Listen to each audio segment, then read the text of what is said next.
देखिए दोस्तों, अगर हमारे भारतीय समाज में जो मौजूद ये डाइवर्सिटी है, जो अलग अलग जो चीजें हैं, और उस डाइवर्सिटी में हम लोग अपनी यूनिटी को कैसे ढूंढते हैं, इस बात को समझना है।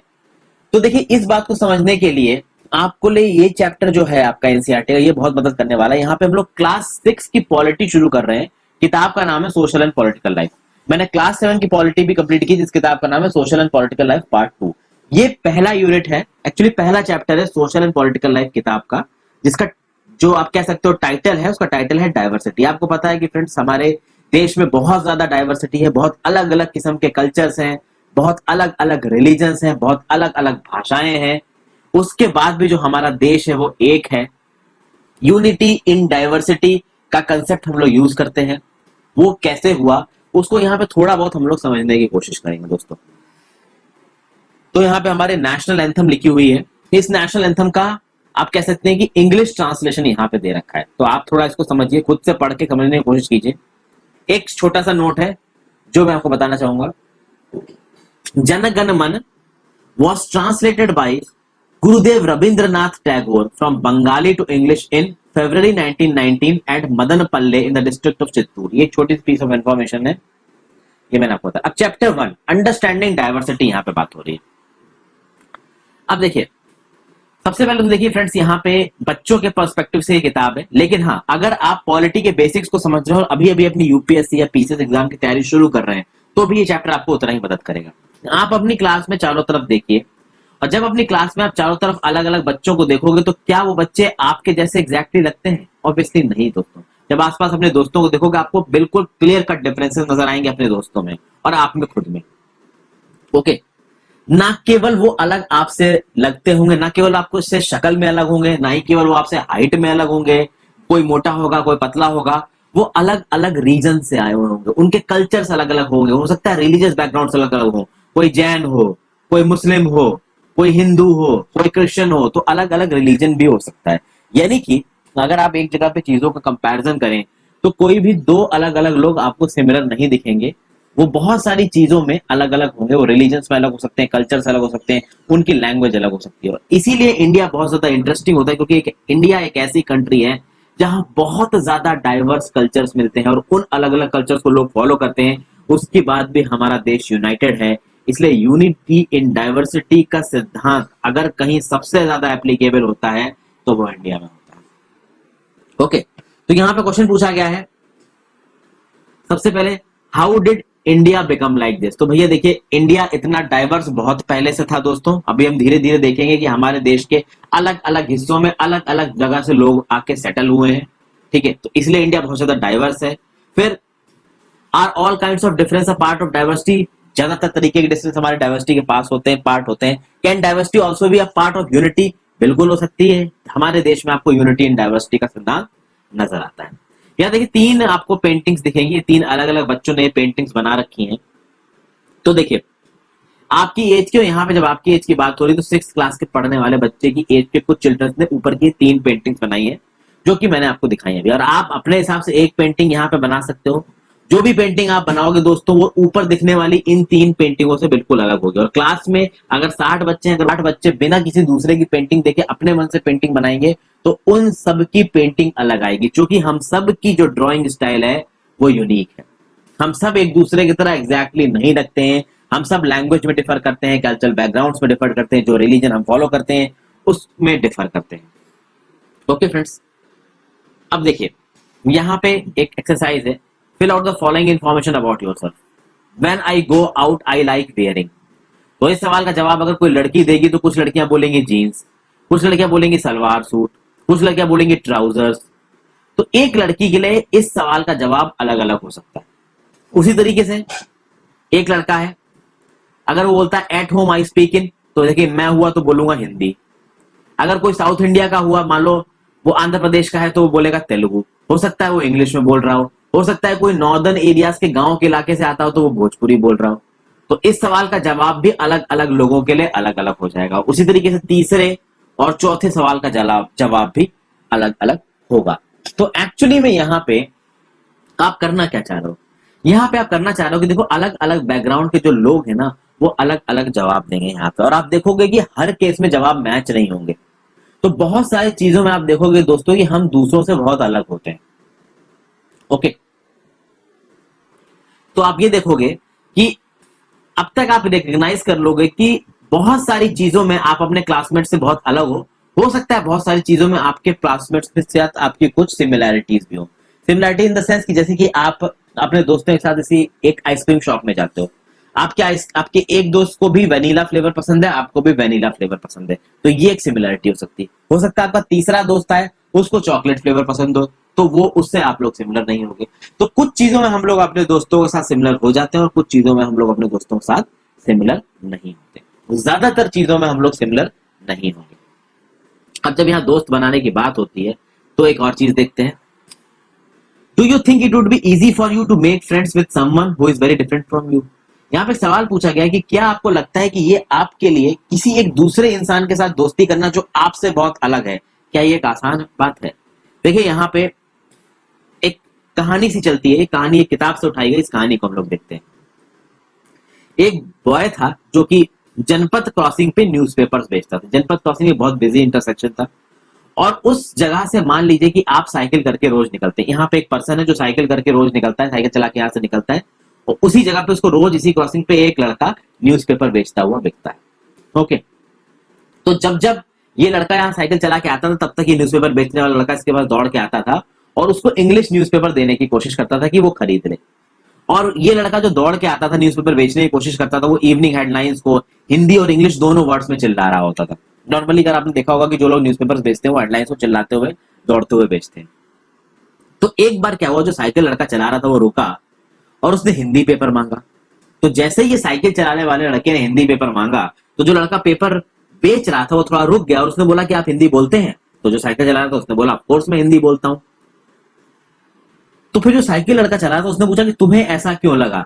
तो जो लड़का न्यूज़पेपर बेच रहा था उसने बोला कि आप मुझे बिल्कुल अंग्रेज जैसे लगे। तो मैं इस बात पे आश्चर्यचकित होगा कि क्या आपको हिंदी पढ़ना आता है? तो जो लड़का साइकिल चला रहा था उसको गुस्सा आया, उसने बोला मैं हिंदी बोल भी सकता हूँ, हिंदी पढ़ भी सकता हूँ, हिंदी लिख भी सकता हूँ। मेरा हिंदी एक सब्जेक्ट रहा है जब मैंने स्कूल में पढ़ाई की थी। अब जैसे ही उसने सब्जेक्ट बोला, ये जो लड़का चल रहा था सड़क पे जो अखबार बेच रहा था वो सोच की तरफ देखने लगा। उसको सब्जेक्ट उसको समझ भी नहीं आया कि इसका क्या मतलब है। तो जब तक ये साइकिल वाला लड़का उसको सब्जेक्ट समझाने की कोशिश करता तब तक पीछे का जो सिग्नल था वो ग्रीन हो गया। ओके, और सब लोग पीछे से हॉर्न ऑन बजाने लगे। तो साइकिल वाला चुपचाप से अपनी साइकिल चला के निकल गया। वो ये सोच रहा था कि मैं इस लड़के को जो कि यहाँ अखबार बेच रहा है, इसको जो कभी स्कूल गया ही नहीं, उसको मैं सब्जेक्ट का मतलब कैसे समझाऊं। ओके, चलिए एक दिन बीत गया। अगले दिन फिर ये साइकिल चलाने वाला लड़का वहां पे गया।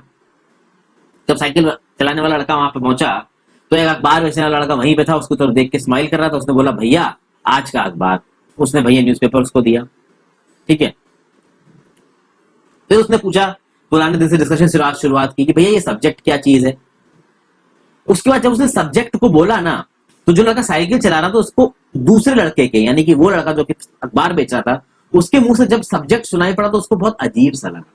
उसको एक्चुअली में वो सब्जेक्ट ऐसा लगा जैसे कि हम जब ब्रिटिशर्स के राज के अंदर में थे तो actually Britishers were colonial state, वो हम पे राज करते थे और हम Indians were subject to this British rule.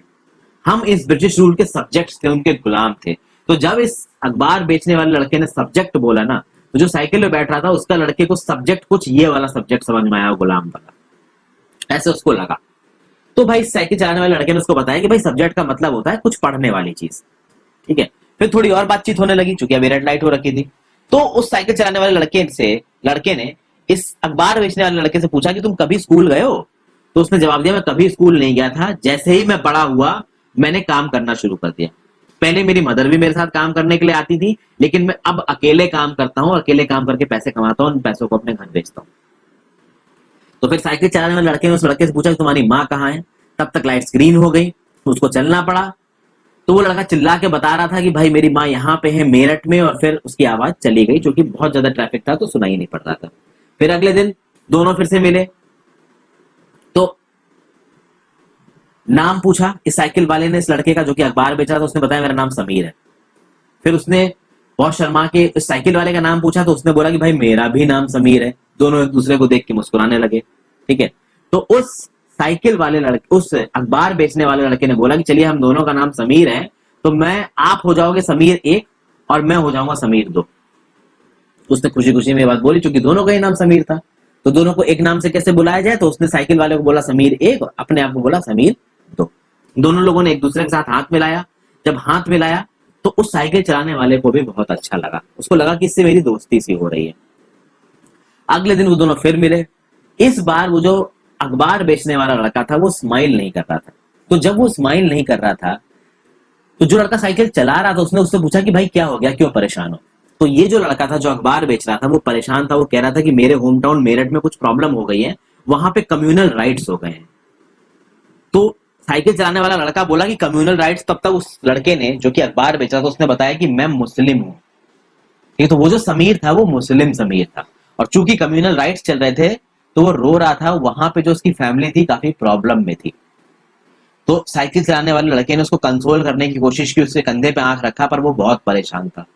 उस दिन तो साइकिल चलाने वाला साइकिल चला के चला गया। अगले बार जब वो साइकिल चला के उस क्रॉसिंग पे आया, उसके बाद वो लड़का उसको मिला नहीं जो अखबार बेच रहा था। यानी उस दिन के बाद से उस क्रॉसिंग पे कभी भी वो अखबार बेचने वाला लड़का उस साइकिल चलाने वाले लड़के को नहीं मिला। यानी समीर 2 कभी भी समीर 1 को नहीं मिला। समीर 1 जब भी उस ट्रैफिक लाइट से गुजरता था रुक के उस समीर 2 को ढूंढता था, बट समीर 2 नहीं मिला। और इस समीर 2 का पता कोई भी अंग्रेजी अखबार, कोई भी हिंदी अखबार या कोई भी दूसरा अखबार नहीं दे सकता। ये कहानी है द लाइट चेंज बाय पोली सेनगुप्ता की, काफी मार्मिक सी कहानी है, आप समझ ही सकते हैं।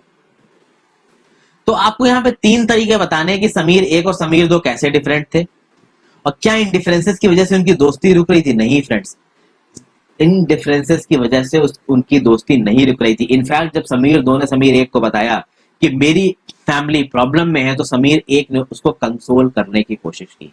तो ये समीर 1 और समीर 2 किन किन चीजों में डिफरेंट थे। पहली बात तो डिफरेंस इस चीज में था कि भाई जो समीर 1 था वो एजुकेटेड था, समीर 2 ज्यादा एजुकेटेड था नहीं। फिर समीर 1 हिंदू था, समीर 2 मुस्लिम था।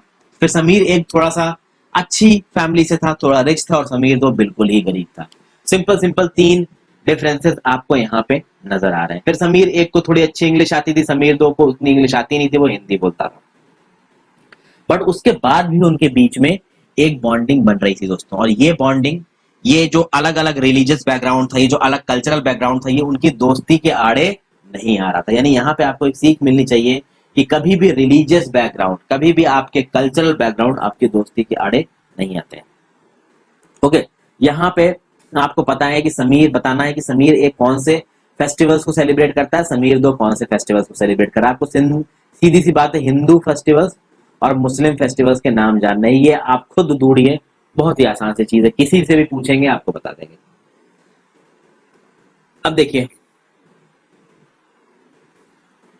in addition to their diverse religious and cultural backgrounds, there are other ways in which Sameer 1 and Sameer 2 are different from each other. For example, while Sameer 1 goes to school, Sameer 2 sells newspaper. यानी कि केवल religious cultural background में ही वो अलग नहीं है, वो economic background में भी बहुत अलग है।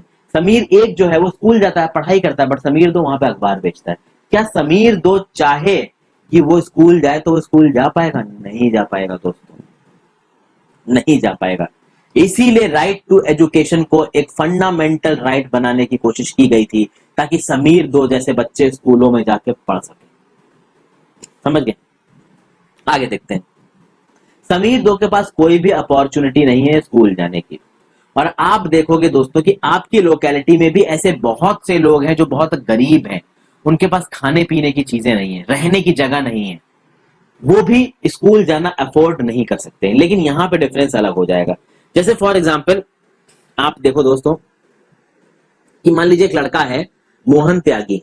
मोहन त्यागी शहर में रहता है, एक अच्छी फैमिली का है, ठीक है, और स्कूल वगैरह जाता है, एक अच्छी लाइफ जीता है। और उसके पैरेलल उसका एक दोस्त है, आप कह सकते हो कि रोहित तिवारी। रोहित तिवारी रहता है गांव में, उसके पास खाने पीने की चीजें नहीं है, वो बहुत गरीब है।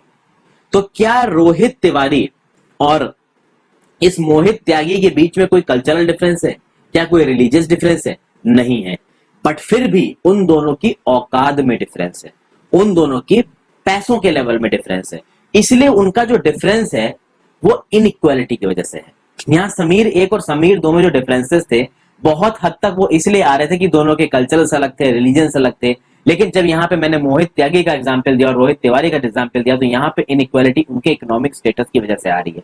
उन रिसोर्सेज की वजह से आ रही है जिसकी वजह से रोहित तिवारी को वो अपॉर्चुनिटीज नहीं मिल सकती जो कि मोहित त्यागी को मिलेंगी।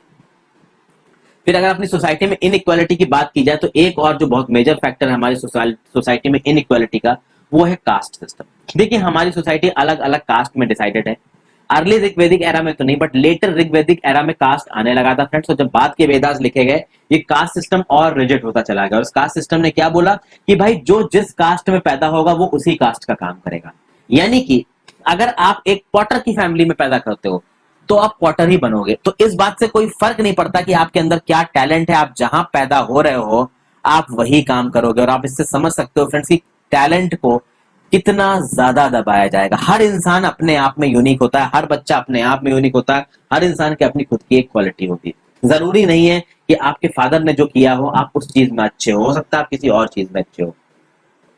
जैसे जैसे आप बड़े होते हो वैसे वैसे आपको अंदर के टैलेंट दिखने लगते हैं। लेकिन उस समय की सोसाइटी में, एंशिएंट इंडिया की सोसाइटी में, जब इस तरीके की कास्ट बांट दी गई और आपके प्रोफेशन को आपके बर्थ के साथ जोड़ दिया गया तो लोगों के टैलेंट को एक तरीके से दबा दिया गया। तो this caste system was also, आप कह सकते हो कि it was a version of inequality. Okay, अच्छा यहां पे बात करते हैं how do diversity add to our life. जैसे समीर एक और समीर दो दोस्त बन गए। आपके पास भी ऐसे बहुत सारे दोस्त होंगे जो अलग अलग रिलीजन के होंगे, अलग अलग कास्ट के होंगे। जब कभी भी आप किसी एक अच्छी लोकेलिटी में रहते हो, जब कभी भी जैसे मान लीजिए ईद आई तो ईद में आप किसी अपने मुस्लिम दोस्त के घर जाओगे, वहां पे बिरयानी खाओगे, फिर नहीं खाओगे। या फिर आपके स्कूल में कोई मुस्लिम फ्रेंड है आपका, वो आपके लिए ईद पे बिरयानी लेके आता है। तो इस तरीके की चीजें नॉर्मली हमको देखने को मिलती है। मेरा भी एक दोस्त था यासिर, वो मेरे लिए हमेशा ईद पे बिरयानी लेके आता था। ओके, तो अगर हम लोग किसी एक ऐसी सोसाइटी में रह रहे हैं जहां पे थोड़ा सा भाईचारा है तो वहां पे आपको इस तरीके की चीजें देखने को मिल जाएंगी कि अलग अलग रिलीजन के लोग एक दूसरे के रिलीजन में एक दूसरे के साथ मिलजुल के रहते हैं और एक दूसरे के रिलीजन को सेलिब्रेट करते हैं, एक दूसरे के जैसे कपड़े पहनते हैं, एक दूसरे जैसा खाना खाने की कोशिश करते हैं, एक दूसरे की भाषा को समझने की कोशिश करते हैं। तो इसका मतलब क्या हुआ फ्रेंड्स? इसका मतलब ये हुआ कि भाई डाइवर्सिटी में भी यूनिटी होती है। ये जो फूट डाली गई है ना फ्रेंड्स, ये फूट डाली गई है। जैसे कि आप रिलीजन की बात करो तो हिंदू मुस्लिम रिलीजन की फूट तो डाली गई थी भाई पॉलिटिकल मास्टर्स के चलते। उन पॉलिटिकल मास्टर्स ने फूट डाली अपने राज करने के लिए और देश को तोड़ दिया। ठीक है, सिंपल सी बात है। उसी तरीके से कास्ट सिस्टम में क्या हुआ कि कुछ अपर कास्ट के लोगों ने, पंडितों ने, क्षत्रियों ने अपनी बादशाहत को कायम रहने के लिए कुछ क्लासेस को दबा दिया, क्योंकि जब वो उन क्लासेस को दबाएंगे तब वो अपनी बादशाहत को कायम रख पाएंगे। तो सब कुछ ये हुआ है अपने फायदे के लिए।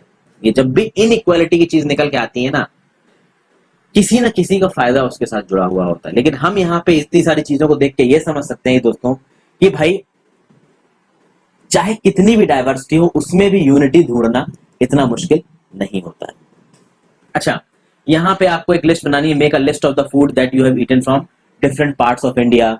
Make a list of the language besides your mother tongue that you can speak at least 1 or 2 words of. तो दूसरा क्वेश्चन तो देखिए फ्रेंड्स, अब जैसे महाराष्ट्र में मराठी बोली जाती है, गोवा में चले जाएं तो कोंकणी बोली जाती है, उड़ीसा में चले जाए तो उड़िया बोली जाती है, वेस्ट बंगाल में चले जाए तो बंगाली बोली जाती है, गुजरात में चले जाए तो गुजराती बोली जाती है। ये सब एक ही लिपि से निकले हैं, ब्रह्मी लिपि से। ब्रह्मी लिपि से हिंदी भी निकली है। तो ऑब्वियसली बात है इनके वर्ड्स काफी हद तक हिंदी से मैच करते हैं। तो अगर आप महाराष्ट्र में रहते हो तो मराठी के कुछ वर्ड्स आपको पक्का आते हैं, बंगाल में रहते हो तो बंगाली के कुछ वर्ड्स आपको पक्का आते होंगे। इनफैक्ट अगर आप साउथ इंडिया में रहते हो, तमिल लैंग्वेज, आप जो तमिल लैंग्वेज की जो स्क्रिप्ट है, जो लिपि है, वो बिल्कुल अलग है आपकी हिंदी से। तब भी आपको तमिल लैंग्वेज के कुछ वर्ड्स आते होंगे, जैसे मून, रंड, नाल। मैं तमिलनाडु में रहा हूं और मुझे भी कुछ बेसिक शब्द आते थे तमिल के। ओके, उसी तरीके से जब मैं तमिलनाडु में रहने गया, चेन्नई में जॉब करने गया, तो शुरू शुरू में मुझे खाने की बहुत प्रॉब्लम हुई। भाई मैं नॉर्थ का आदमी, मुझे दाल चावल खाने की आदत थी। नॉर्थ में ज्यादातर लोग दाल चावल रोटी सब्जी खाते हैं। अब जब मैं वहां पे तमिलनाडु पहुंचा, चेन्नई में रहा, तो मुझे बड़ी प्रॉब्लम हुई। दाल चावल सब्जी रोटी मिले ही ना। कुछ दुकानों में दाल चावल सब्जी रोटी मिले भी तो महंगी मिले। अब एक मिडिल क्लास आदमी रोज महंगा खाना तो खा नहीं सकता, क्योंकि खाना 3 टाइम खाना है, सुबह दोपहर शाम। तो धीरे धीरे मुझे वहां के लोगों ने बोला कि भाई थोड़ा लोकल खाना ट्राई करो। तो मैंने साउथ इंडियन थाली खाना शुरू किया। उस साउथ इंडियन थाली को जब पहली बार खाया तो उसमें रसम, सांभर, चावल, थोड़ा सा उनका रायता, इस टाइप की चीजें थी। 1-2 बार खाया तो पता नहीं मुझे वो साउथ इंडियन थाली बहुत अच्छी लगने लगी दोस्तों। तो मुझे एक्चुअली में आदत पड़ गई उस जगह का खाना खाने की। उस दिन बाद मैं उस साउथ इंडियन फूड को एंजॉय करने लगा। और ऐसा होता है दोस्तों, जब मैं फिर चेन्नई छोड़ के वापस दूसरी जगह पे गया ना, तो फिर मुझे चेन्नई की उस थाली की कभी कभी याद आती थी, क्योंकि मुझे वही पसंद आने लगी थी। समझ गए दोस्तों। फिर आगे चलते हैं। आपने रीड करा होंगे, कुछ स्टोरीज रीड करी होंगी, कुछ एडवेंचर्स रीड करे होंगे, अलग अलग एनिमल्स के बारे में, लोगों के बारे में, घोस्ट के बारे में। कुछ स्टोरीज जो होती है ना वो आपको अंदर से खुश करती हैं। ओके, तो जब आप कोई स्टोरी पढ़ते हो वो चीज आपको अंदर से खुश करती है, तो कभी कभी हो सकता है आपके दिमाग में आता हो कि भाई मैं खुद एक स्टोरी लिखूं। अब मान लीजिए कुछ लोग तो अच्छी स्टोरी लिखते हैं, कुछ लोग अच्छी नॉवेल्स लिख सकते हैं। मान लीजिए कुछ अलग अलग लोग, आप 4-5 दोस्त जो आपके स्कूल के क्लासमेट्स हैं, आप अपने हिसाब से कोई भी स्टोरी लिखो। तो जब आप अपने हिसाब से कोई भी स्टोरी लिखोगे, उस स्टोरी में आप लिखोगे क्या, आप वही आइडियाज को इनकॉर्पोरेट करोगे जो आप अपने चारों तरफ देख रहे हो, जो आप अपनी रियल लाइफ में देख रहे हो, जो आप अपने दिमाग में, अपने इमेजिनेशन में सोचते हो, जो आपने किताबों से देखा है। ओके, तो कुछ लोग जो कि जंगल में रहे होंगे तो वो जंगल से रिलेटेड एनिमल्स के बारे में लिखेंगे, वहां पे उनकी कैसे एनिमल से फाइट हुई, कैसे उन्होंने एनिमल से दोस्ती करी, इसके बारे में लिखेंगे। कुछ लोग जिन्होंने हिस्ट्री पढ़ी वो किंग्स के बारे में लिखेंगे, क्वींस के बारे में लिखेंगे। कुछ लोग लव के लिए लिखेंगे, ऑनर के लिए लिखेंगे, सैक्रिफाइस के लिए लिखेंगे। तो अलग अलग स्टोरी टेलर्स अलग अलग तरीके से अपने एक्सपीरियंसेस को या अपने थॉट प्रोसेस को या अपने इमेजिनेशन को स्टोरी में उतारेंगे। ओके, फिर यहां पे आपको एक चीज को इमेजिन करना है फ्रेंड्स। जितने भी स्टोरी टेलर्स हैं, आप इमेजिन करिए कि if all the story tellers and writers that you have heard of and red so far were forced to live in place where all peoples wore two same colors, red and white, ate same food, maybe potatoes, took care of same two animals, deer and the cat, and to entertain themselves played snakes and ladders, यानी कि ludo. What kind of stories do you think they would write? यानी कहने का मतलब है कि आप अलग अलग स्टोरी सुनते हैं चारों तरफ से। मान लीजिए कि आप केवल उन लोगों की स्टोरी सुनते हो जिन्होंने या तो केवल दो ही जानवर को देखा है, या दो ही कलर देखे, या दो ही तरीके का खाना खाते हैं, या एक ही तरीके का गेम खेलते हैं। तो जब इस तरीके के लोग स्टोरी लिखेंगे, ऑब्वियसली बात जो उन्होंने देखा है उसी के बारे में लिखेंगे। तो हर चीज आपको बड़ी मोनोटोनस सी लगने लगेगी, बड़ी बोरिंग सी लगने लगेगी, उसमें कोई भी वैरायटी आपको नजर आएगी ही नहीं। क्यों नहीं नजर आएगी? क्योंकि उनकी जो थॉट प्रोसेस है, उनका जो इमेजिनेशन है, उनका जो एक्सपीरियंस है वो बहुत लिमिटेड है। तो जितना उतना एक्सपीरियंस है उतनी वो स्टोरी लिखेंगे। समझ गए आपको बस दोस्तों? तो यहाँ पे कहने की बात हो रही है कि जितना ज्यादा डाइवर्सिफाइड आपकी सोच होगी, जितना ज्यादा आप वाइड सोच सकते हो, जितनी ज्यादा आपने अलग चीजों को देखा है, उतना ही ज्यादा वाइड आपका पर्सपेक्टिव होगा, उतनी ही बड़ी आपकी सोच होगी, उतनी अच्छी सोच होगी। इनफैक्ट तो डाइवर्सिटी से आपको बहुत सारी चीजें सीखने को मिलती हैं। अब इंडिया में अगर डाइवर्सिटी की बात की जाए फ्रेंड्स, तो इंडिया तो भैया डाइवर्सिटी का देश है। अलग अलग कितनी सारी लैंग्वेजेस हैं, अलग अलग तरीके के खाने हैं। तो भैया तमिलनाडु में पोंगल खाते हैं भाई, नॉर्थ साइड आ जाएंगे तो दाल चावल खाएंगे। अलग अलग तरीके के फेस्टिवल्स हैं, रिलीजन्स हैं, बहुत चीजें अलग अलग हैं। लेकिन फ्रेंड्स ये जो बहुत सारी चीजें हैं ना, ये बहुत सारी चीजों में सेम भी है। जैसे पोंगल हार्वेस्ट फेस्टिवल है कहाँ का? तमिलनाडु का। और लोहड़ी हार्वेस्ट फेस्टिवल है कहाँ का? पंजाब का। दोनों में सेलिब्रेट आप क्या कर रहे हो? दोनों में अपनी फसलों को सेलिब्रेट कर रहे हो। तो यहां से हमको एक चीज पता करने को मिलती है कि हम अलग अलग जगह में सेम चीज को अलग अलग तरीके से करते हैं। तो दो अलग अलग जगह के मैंने आपको फेस्टिवल्स बताया, और वो फेस्टिवल सेम रीजन की वजह से मनाए जाते हैं। तिब्बत में एक फेस्टिवल है लोसर, ठीक है, लद्दाख रीजन में, सॉरी तिब्बत में नहीं, लद्दाख रीजन में फेस्टिवल होता है लोसर। आप जाके देखिए कि लोसर फेस्टिवल्स को क्यों मनाया जाता है, तो आप कमेंट सेक्शन में बताइए। अब जब डाइवर्सिटी को समझने का जो प्रोसेस है, how do we explain diversity, इसमें देखेंगे दोस्तों। शुरुआत करते हैं। लगभग 200 साल पहले फ्रेंड्स अगर बात की जाए, तो भैया ट्रेन वगैरह नहीं थी, एरोप्लेन नहीं थे, बस कार नहीं थे। लोग एक जगह से दूसरी जगह जाते कैसे थे? तो भाई या तो वो शिपों पे जाएंगे, या पैदल जाएंगे, या घोड़ों पे, गधों पे बैठ के जाएंगे, या कैमल्स पे बैठ के जाएंगे। तो इस तरीके से वो आप कह सकते हो कि एक जगह से दूसरी जगह जाते थे। सवाल ये उठता था कि वो जाते क्यों थे? तो कुछ लोग भैया नई जगहों को खोज में जाते थे कि जब वो नई जगह पे पहुंचेंगे वहां पे वो सेटल हो जाएंगे। कुछ जो बिजनेसमैन थे, जो धंधे वाले लोग थे, ट्रेड पर्सन थे, वो एक जगह से दूसरी जगह जाते थे, एक जगह से सामान खरीदते थे, दूसरी जगह पे बेचते थे, और बीच का जो उनका मार्जिन होता था वो कमाते थे। अब जैसा कि मैंने बताया कि पहले के जमाने में जो ट्रांसपोर्ट के हमारे पास मेथड्स अवेलेबल थे वो अच्छे नहीं थे। तो उसके चलते हुआ क्या कि भाई लोगों को ट्रेवल करने में समय बहुत लग जाता था, यानी एक जगह से दूसरी जगह जाने में उनको ज्यादा समय लग जाता था। तो उस वजह से जब वो एक बार डिस्टेंस ट्रेवल करके कहीं पहुंचते थे तो वहां पे अच्छे खासे समय के लिए रुकते थे। कहीं पे वो डिस्टेंस ट्रेवल करके पहुंचेंगे, वहां पे अच्छे खासे समय के लिए रुकेंगे। जब वो अच्छे खासे समय के लिए वहां पे रुकेंगे तो वो उसी को अपना घर बना लेंगे, ठीक है।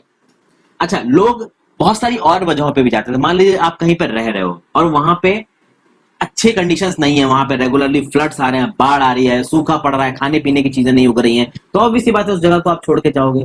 तो उस जगह को छोड़ के इतनी हार्डशिप उठा के अपना पूरा सामान उठा के जब इतने महीनों चल के आप कहीं पहुंचोगे, तो फिर उस जगह को आप अपना बनाओगे, वहां पे रहोगे और शायद वहां पे आप बस जाओगे। ठीक है, तो इससे हुआ क्या कि लोगों ने एक जगह से दूसरी जगह पे जाके नई जगहों पे अपना घर बनाया। अब जब जिन जगहों पे जाके वो सेटल हुए, वहां का जो कल्चर था वो उस जगह के कल्चर से अलग था जहां से वो शुरू हुए थे। तो भाई उनकी लैंग्वेजेस बदली, उनका खान पान बदला, उनका म्यूजिक बदला, उनका धर्म बदला, बहुत सारी चीजें इंटरमिक्स होने लगी। कुछ लोगों ने अपने पुराने कल्चर को नहीं छोड़ा, कुछ लोगों ने नए कल्चर को अपनाया, ज्यादातर लोगों ने पुराने कल्चर और नए कल्चर की चीजों को मिक्स कर दिया, तो एक अलग ही तरीके का कल्चर सामने आया। तो आप यहां पे देखोगे दोस्तों that the history of many places shows us how many different cultural influences have helped to shape life and culture there. Thus, regions become very diverse because of their unique history. यानी cultures और एक geographical region और उसकी history, ये तीनों आपस में एक दूसरे के साथ बहुत जुड़े हुए हैं। यानी उस जगह की ये हिस्ट्री बताएगी आपको कि वहां पे कहां कहां से लोग आके सेटल हुए हैं, और जहां जहां से भी लोग आके सेटल हुए हैं वो लोग अपने साथ अपनी कल्चरल प्रैक्टिसेस को लेके आए हैं, और जब वो अपनी कल्चरल प्रैक्टिसेस को लेके आए हैं और वहां पे जो लोग पहले से रह रहे थे उनकी कल्चरल प्रैक्टिसेस जब दोनों मिली तो एक नई तरीके की कल्चरल प्रैक्टिसेस निकली। तो भाई डाइवर्सिटी बढ़ती चली गई, और जैसे जैसे डाइवर्सिटी बढ़ी, people, diversity also comes about when people adapt their lives to the geographical area in which they live. यानी कि जब लोग एक जोग्राफिकल एरिया की जो चीजें हैं उसके हिसाब से अपने आप को बदल लेते हैं, अपने आप को अडाप्ट कर लेते हैं, उसे भी आप एक तरीके की डाइवर्सिटी बोलोगे। यानी कि फॉर एग्जाम्पल अगर आप समुन्द्र के किनारे रहते हो तो समुन्द्र के किनारे रहना पहाड़ के किनारे रहने से बिल्कुल अलग है, बहुत सारी चीजों में अलग है। आप देखोगे जो समुन्द्र के लोग हैं उनकी स्टेपल डाइट होती है, मच्छी बहुत खाते, मछली बहुत खाते। माउंटेन के लोग शायद उतनी मछली ना खाएं। तो कहने का मतलब है कि भाई ज्योग्राफिकल रीजन्स की बात कर लीजिए, हिस्ट्री की बात कर लीजिए, कल्चर्स की बात कर लीजिए, ये सब आपस में एक दूसरे के साथ कनेक्टेड है, ये सारे फैक्टर्स इंटर रिलेटेड है। और ये सारे फैक्टर्स इंटर रिलेट होके एक कॉम्प्लेक्स प्ले के बाद एक चीज निकाल के देते हैं जो कि होती है डाइवर्सिटी। और इसीलिए मैं आपसे कह रहा हूं कि डाइवर्सिटी कभी तोड़ने का रीजन नहीं बनती, डाइवर्सिटी हमेशा जोड़ने का रीजन बनती है। इसीलिए आपको कहा जाता है यूनिटी इन डाइवर्सिटी। अब यूनिटी इन डाइवर्सिटी कहा किसने था ये भी हम देखेंगे। हमारे देश के किस महान लीडर ने यूनिटी इन डाइवर्सिटी का कंसेप्ट दिया था? तो देखिए वो फ्रेंड्स कि भैया हमारे देश के अलग अलग हिस्सों में, और जैसा कि मैंने यहाँ पे आपको एक केस बताया कि एक इंसान जो कोस्ट के पास रह रहा है और एक इंसान जो माउंटेनियस रीजन्स में रह रहा है, उसकी बहुत सारी चीजें अलग होंगी, उसकी क्लॉथिंग हैबिट्स अलग होंगी, ईटिंग हैबिट्स अलग होंगी, अलग अलग तरीके का काम कर सकता है वो। लेकिन जैसे जैसे वो फिजिकल सराउंडिंग्स पे रहने लगते हैं, उस फिजिकल सराउंडिंग्स के हिसाब की अपनी लाइफ को जीने लगते हैं। यानी कि मान लीजिए कोई एक पर्सन एक माउंटेनियस एरिया से कोस्टल एरिया में रहने आया है, तो ऑब्वियसली बात हो सकता है कि वो कोस्टल एरिया में अपने आप को किसी फिशिंग एक्टिविटी से जोड़ ले, किसी फिशिंग सेक्टर में वो जॉब करने लगे, ये पूरी तरीके से पॉसिबिलिटी है। ओके, अब देखिए दोस्तों, अगर आप बात करो एक ऐसे इंसान की जो शहर में रहता है और एक ऐसे इंसान की जो गांव में रहता है, तो जो लोग गांव में रहते हैं वो नेचर के बहुत करीब होते हैं, और जो लोग शहर में रहते हैं वो नेचर के उतने करीब नहीं होते। तो आप देखोगे कि जो सिटी पीपल होते हैं, जो शहर के लोग होते हैं, वो कभी भी अपने वेजिटेबल्स, अपने धान ग्रेन्स को खुद नहीं उगाते हैं। वो क्या करते हैं, डीमार्ट जाएंगे या किसी और बड़े शॉपिंग कॉम्प्लेक्स में जाएंगे और वहां से जाके अपने लिए सब्जियां और ये अलग अलग ग्रेन्स जाके खरीद लाएंगे। तो वो मार्केट पे डिपेंड रहते हैं अपने फूड और गुड्स के लिए। जो लोग सिटी में रहते हैं, सिटी के लोग थोड़े अर्बन हो गए हैं, तो वो ये सब चीजें खुद नहीं करते, इनका काम आउटसोर्स हो रखा है, दूसरे करते हैं और ये चीजों को डायरेक्टली परचेज कर लेते हैं। लेकिन गांव में जो आदमी रहता होगा भाई, उसके घर के बगल में एक बड़ा सा खेत होगा, उस खेत में अपनी धाने उगाता होगा, पास में थोड़ी बहुत जमीन उसने सब्जी उगाने के लिए रख रखी होगी, तो वो सब चीजें खाता है। ओके, अब यहां पे हम लोग देखेंगे कि हिस्टोरिकल और ज्योग्राफिकल फैक्टर्स कैसे एक रीजन की डाइवर्सिटी को अफेक्ट करते हैं। और इसमें एग्जाम्पल दो जगहों का लिया जाएगा, एक लद्दाख का एग्जाम्पल लिया जाएगा, एक केरला का एग्जाम्पल लिया जाएगा। लद्दाख और केरला को आप अपने एटलस पे लोकेट करिए, आराम से मिल जाएगा फ्रेंड्स। लद्दाख तो मैंने आपको पिछले ही वीडियो में एटलस में दिखाया, अपनी ज्योग्राफी वाली वीडियोस में दिखा रखा है एटलस में। और केरला को भी मैंने पहले के एनसीईआरटी वीडियोस में दिखा रखा है। केरला आपका मालाबार कोस्ट, हमारे इंडिया के बिल्कुल आप साउथ वेस्टर्न टिप पे चले जाइए, आपको केरला मिल जाएगा। ओके, अब यहाँ पे आपको कुछ चीजें करनी है। Can you list 3 ways in which different geographical locations of these two regions would influence the following? यानी कि लद्दाख के लोग किस तरीके के कपड़े पहनते हैं, केरला के लोग किस तरीके के कपड़े पहनते हैं, लद्दाख के लोग क्या खाते हैं, केरला के लोग क्या खाते हैं, लद्दाख के लोग क्या काम करते हैं और केरला के लोग क्या काम करते हैं। यहाँ पे देखिए लद्दाख रीजन का ड्राई बैरन लैंडस्केप दिखा रखा है, बड़ा ही खूबसूरत सा लग रहा है दोस्तों आपको देखने में। एक्चुअली ये सिर्फ देखने में खूबसूरत है, रहने में बड़ा टफ है। अगर आप कभी, जैसा कि मैंने बताया कि मनाली से लेह जाते हैं तो इस तरीके के बहुत सारे ट्रैक्स आपको बीच में पड़ेंगे और यही एक्चुअली में रियल ब्यूटी है लद्दाख की, जिसको देखने के लिए लोग बाइकों से या कारों से इतनी लंबी जर्नी को ट्रेवल करते हैं। अब देखिए लद्दाख की हम लोग बात करते हैं तो देखिए फ्रेंड्स, लद्दाख एक कोल्ड डिजर्ट है, जम्मू एंड कश्मीर में पड़ता है। अब तो देखिए Jammu and Kashmir union territory अलग हो गई है, लद्दाख यूनियन टेरिटरी अलग हो गई। इसको मैंने पहले मैप में आपको दिखाया। अब लद्दाख में ज्यादा एग्रीकल्चर हो नहीं सकता फ्रेंड्स, वहां पर रेनफॉल होती नहीं, ज्यादातर समय भैया बर्फ जमी रहती है, उधर पे बहुत ठंडी होती है। कुछ ही ट्रीज पाए जाते हैं, जैसे पोपलार के ट्रीज पाए जाते हैं, विलो के ट्रीज पाए जाते हैं, मैंने आपको पहले बताया था। पानी कहाँ से पियेंगे, तो भैया जो ग्लेशियर्स, जो सन मेल्ट होती है उससे ये लोग पानी पीते हैं समर मंथ्स के दौरान। अब यहाँ के जो लोग होते हैं लद्दाख के, वो अपने पास शीप रखते हैं, गोट्स रखते हैं, उस शीप से, गोट से ये लोग वूल निकालते हैं, ठीक है, उनसे पश्मीना शॉल बनती है, पश्मीना शॉल से अच्छा खासा पैसा कमाते हैं ये लोग। फिर गोट का मीट भी खाते हैं ये लोग, उससे इनको मिल्क भी मिलता है। फिर आप देखोगे कि जो लद्दाख के लोग हैं वो वूल कलेक्ट करेंगे गोट से, शिप से, इस वूल को वो लोग बेचेंगे कश्मीर में, ठीक है, वहां पे पश्मीना शॉल वोव की जाएंगी और इन पश्मीना शॉल को काफी महंगे में बेचा जाता है, इंडिया भर में बेची जाती है, बड़ी फेमस हो रही है। फ्रॉड भी बहुत होता है इनको बेचने में, झूठी झूठी बता देंगे भैया ये पश्मीना शॉल है 5,000 रुपए की, होगी भी नहीं। फिर लद्दाख के लोग मीट खाते हैं, मिल्क प्रोडक्ट्स खाते हैं, जैसे चीज और बटर। चीज और बटर इनको याक से मिलता है और भी गोट्स वगैरह से मिलता है। हर फैमिली के पास वहां पे गोट्स हैं, काउज हैं, डजोज हैं, जिनको याक काउज बोलते हैं। अब चूंकि फ्रेंड्स ये डेजर्ट है, इसका मतलब ये नहीं कि यहाँ पे ट्रेड नहीं होता, ट्रेड भी होता है फ्रेंड्स। एंशियंट टाइम से ये एक बहुत इंपॉर्टेंट ट्रेड रूट रहा है। बहुत सारे पासेस है जो यहाँ से तिब्बत में निकलते हैं। अब तो खैर इन पासेस से ट्रेड होता नहीं है क्योंकि चाइना और इंडिया के रिलेशन उतने अच्छे हैं नहीं, बट पहले के जमानों में लोग लद्दाख से तिब्बत की तरफ जाते थे, बहुत सारी अलग अलग चीजें लेके, वो टेक्सटाइल को, मसालों को, रॉ सिल्क और कारपेट्स को लेके लद्दाख से तिब्बत में जाते थे और वहां पे अपनी चीजों को बेचा करते थे। बुद्धिज्म आपका तिब्बत कैसे पहुंचा? तिब्बत पे अभी किसका कब्जा है? चाइन का कब्जा है। तो बुद्धिज्म को तिब्बत भेजा गया लद्दाख के थ्रू। कहा जाता है कि बुद्धिज्म लद्दाख के थ्रू तिब्बत पहुंचा, इसीलिए लद्दाख को आप लिटिल तिब्बत भी बोलते हो। इस्लाम इस रीजन में इंट्रोड्यूस किया गया था लगभग आज से 400 साल पहले, इसलिए लद्दाख में आपको बुद्धिस्ट पॉपुलेशन के साथ साथ एक considerable amount of Muslim population भी मिलेगी। लद्दाख में भाई एक रिच ओरल ट्रेडिशन है सॉन्ग्स और पोएम्स का, जब बुद्धिस्ट चैंटिंग ऑफ लद्दाख को इंटेंजिबल कल्चरल हेरिटेज लिस्ट में भी शामिल किया गया है, जाके देखिए आप। फिर local versions of the Tibetan national epic the Kesar saga are performed and sung by both Muslims and Buddhist. तो ये लद्दाख के बारे में कुछ इंपॉर्टेंट चीजें मैंने आपको बताई। यहाँ पे एक वुमेन है जो कि पश्मीना शॉल को चुन रही है, बुन रही है, वीव कर रही है लद्दाख में। अब देखिए यहाँ पे अब हम लोग केरला स्टेट के बारे में कुछ चीजें देखते हैं दोस्तों। केरला स्टेट हमारे साउथ वेस्ट कॉर्नर में, मैप में पहले दिखा चुका हूं। एक तरफ से वो सी से घिरा हुआ है और दूसरी तरफ से वेस्टर्न घाट्स के हिल से घिरा हुआ है। यहाँ पे देखिए किस चीज की खेती बहुत ज्यादा होती है, तो भैया यहाँ पे मसालों की बहुत खेती होती है, जैसे काली मिर्च, क्लोव्स, कार्डमम, इन सब की बहुत खेती होती है आपकी केरला में। और केरला में इन मसालों की खेती आज से नहीं कई 100 सालों से हो रही है। इसीलिए जो अरब ट्रेडर्स थे, जो ज्यूइश ट्रेडर्स थे, वो बहुत पहले ही केरला में आ गए थे। फिर द अपोस्टल ऑफ क्राइस्ट, जिसको आप सर थॉमस भी बोलते हैं, सेंट थॉमस, ये कहा जाता है कि भाई ये आए थे आपके केरला में लगभग आज से 2000 साल पहले और ये क्रिश्चियनिटी को लेके आए थे इंडिया में। यानी क्रिश्चियनिटी इंडिया में, केरला में आई पहले। कहा जाता था कि इस्लाम भी सबसे पहले केरला में ही आया, हमारे वेस्टर्न कोस्ट पे आया था अरब ट्रेडर्स के थ्रू। तो बहुत सारे अरब ट्रेडर्स भी आए केरला में, यहाँ सेटल डाउन हुए।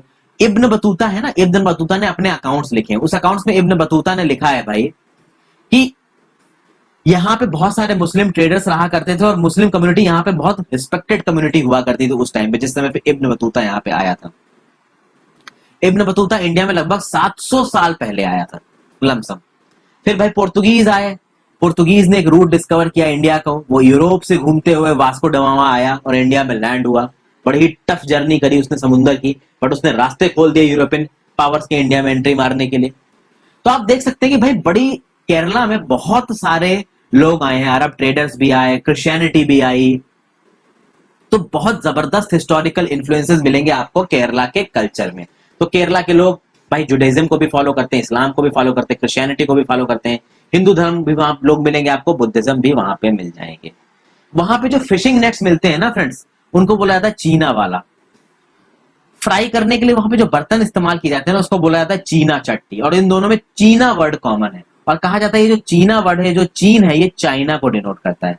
तो यानी कि चाइना के साथ इनके कुछ कनेक्शंस थे एंशिएंट इंडिया में, ये भी वहां के वर्डिंग से पता चलता है। यहाँ का जो लैंड है बहुत फर्टाइल है, क्लाइमेट बहुत सूटेड है, पानी की कोई कमी नहीं है, तो राइस, फिश और वेजिटेबल्स ढेरों में उगाए जाते हैं केरला में, और वहां के लोग खाते भी यही ज्यादा है। ये एक बोट रेस है जो कि बहुत इंपॉर्टेंट फेस्टिवल है केरला को, भाई पूरी दुनिया से लोग इसको देखने के लिए आते हैं। तो boat race is an important part of Onam festival celebrated in Kerala. आप मुझे कमेंट सेक्शन में बताइए ओनम फेस्टिवल कब सेलिब्रेट किया जाता है केरला में। अब यहां पे हमने देखा कि देखिए केरला और लद्दाख बहुत सारे टर्म्स में अलग है, जैसे ज्योग्राफिकल फीचर्स में वो एक दूसरे से बहुत अलग है, लेकिन कुछ चीजों में बहुत सेम है। जैसे कि वहां पे कल्चरल इन्फ्लुएंसेस आपको थोड़े थोड़े सेम मिलेंगे। केरला में भी चाइनीज ट्रेडर्स आए थे, आपके लद्दाख के रीजन में भी चाइनीज ट्रेडर्स आए थे। केरला में भी अरब ट्रेडर्स आए थे, आपके लद्दाख के रीजन में भी मुस्लिम धर्म आपको मिलता है। तो आप देखोगे कि कल्चरल सिमिलैरिटीज आपको मिलेंगे लद्दाख में और केरला में। वो अलग बात है कि केरला के क्लाइमेट की वजह से वहां पे मसाले ज्यादा उगाए गए, और लद्दाख के क्लाइमेट की वजह से वहां पे एग्रीकल्चर खेती तो नहीं हो पाई, बट वूल को बनाया गया। तो अलग अलग रीजन की वजह से वहां पे ट्रेडर्स गए। तो चूंकि उनका क्लाइमेट अलग है, तो वहां पे अलग अलग तरीके के ऑक्यूपेशंस किए जाएंगे, बट हाँ कल्चरल इन्फ्लुएंसेस काफी सिमिलर मिलते हैं दोनों जगहों पे। तो आप देख सकते हो कि किसी भी एक जगह की कल्चरल लाइफ को अगर आपको पता करना हो, तो उसकी ज्योग्राफी के साथ साथ उसकी हिस्ट्री को खंगालना भी हमें मदद कर सकता है, क्योंकि उसकी हिस्ट्री में हम लोग उन दो बिल्कुल डाइवर्स जगह में कुछ सिमिलैरिटीज को ढूंढ सकते हैं। जैसे मुस्लिम धर्म आपको केरला में भी मिल जाएगा, मुस्लिम धर्म आपको लद्दाख में भी मिल जाएगा। चाइनीज ट्रेड का साक्ष्य आपको केरला में भी मिल जाएगा, लद्दाख में भी मिल जाएगा। ओके।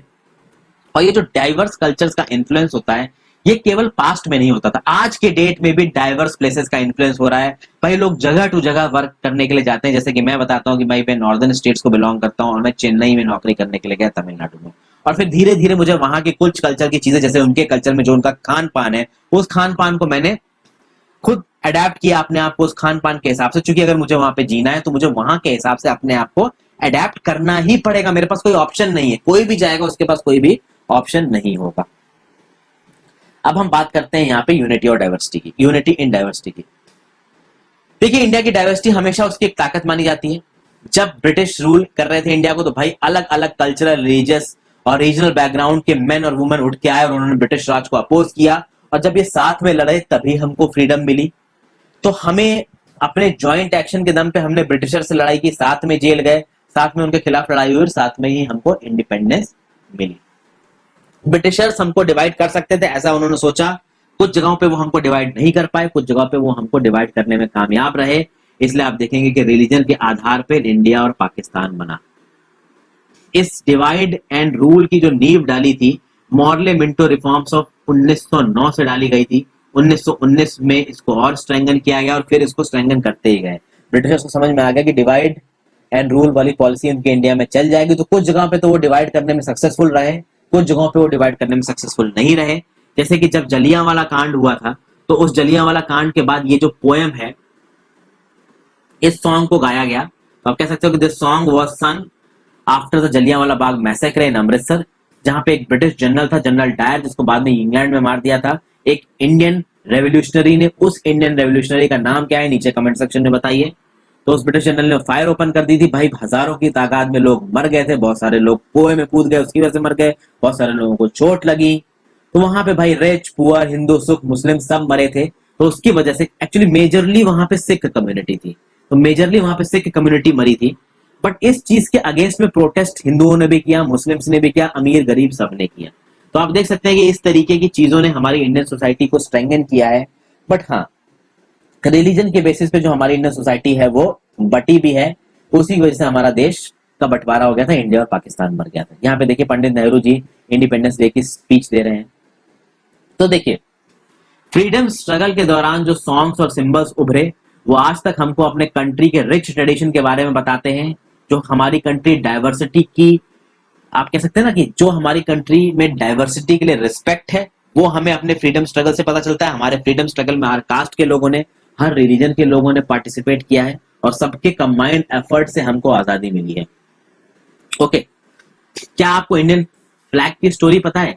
इंडियन फ्लैग जब भी ब्रिटिशर्स के अगेंस्ट में प्रोटेस्ट किया, इस इंडियन फ्लैग का प्रयोग किया था लोगों ने। बस उस इंडियन फ्लैग में हमारा जो आज का व्हील है जिसमें 24 स्पोक्स होते हैं, उसकी जगह चरखा हुआ करता था, because charkha was a trademark of our great leader Gandhi ji. जो किताब है डिस्कवरी ऑफ इंडिया, जिसको हमारे पहले प्रधानमंत्री जवाहरलाल नेहरू जी ने लिखा था, उसमें उन्होंने बोला है कि Indian unity is not something imposed from the outside, but rather it was something deeper, and within its fold the widest tolerance of belief and custom was practiced, and every variety acknowledged and even encouraged. कुल मिला के कम शब्दों में मैं आपको बताता हूँ कि जवाहरलाल नेहरू ये बोल रहे हैं कि हमको जो आजादी मिली, वो आजादी हमें हमें अंदर से मिली, अपने एफर्ट से मिली है, ना कि किसी ने हमको बाहर से आके दी है। ओके, और इसमें हमारे जितने भी अलग बिलीफ्स हैं, जितने भी अलग कस्टम्स हैं, ये हमारी आजादी को, हमारी यूनिटी को बढ़ाते हैं। और इसीलिए नेहरू जी ने एक फ्रेज कॉइन किया था, यूनिटी इन डाइवर्सिटी। ओके, हमारे नेशनल एंथम को कंपोज किया है श्री रविंद्रनाथ टैगोर जी ने, और यह नेशनल एंथम बताती है the unity of India. Okay, unity of India कैसे बताती है फ्रेंड्स? आप हमारे नेशनल एंथम को पढ़िए, पंजाब सिंध गुजरात मराठा द्राविड़ उत्कल बंगा। भाई हर अलग अलग रीजन का नाम आ रहा है और इस नेशनल एंथम में बताया जा रहा है कि हर अलग अलग रीजन एक्चुअली में एक है और मिलके एक कंबाइंड और यूनाइटेड इंडिया बना रहे हैं। तो ये था फ्रेंड्स पहला चैप्टर क्लास 6 पॉलिटी किताब का, सोशल एंड पॉलिटिकल लाइफ का। आई होप ये पसंद आया हो आपको। पसंद आया हो तो फ्रेंड्स वीडियो को लाइक जरूर कर लीजिएगा और चैनल को सब्सक्राइब कर लीजिए। लाइक और सब्सक्राइब करने से आपका कुछ नहीं जाएगा। अगर आप लाइक करेंगे तो यूट्यूब मेरी वीडियोस को थोड़ा ज्यादा अपने एल्गोरिथम में प्रमोट करेगा। So thank you for watching. Covid से बच के रहें। Have a great day. Good bye.